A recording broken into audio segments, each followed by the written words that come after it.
सोना सस्ता हुआ या महंगा, कीमतों में क्या तब्दीली आई, जानिए इस वीडियो में। मुल्क में सोने की कीमतों में उतार चढ़ाव का सिलसिला जारी है।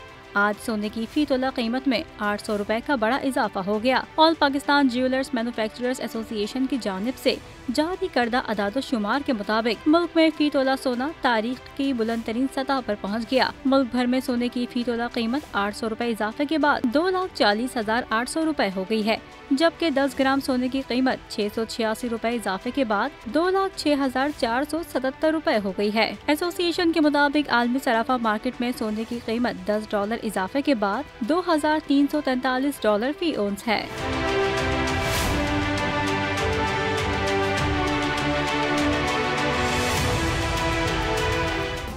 सब्सक्राइब करें और बेल दबाएं ताकि कोई खबर रह न जाए।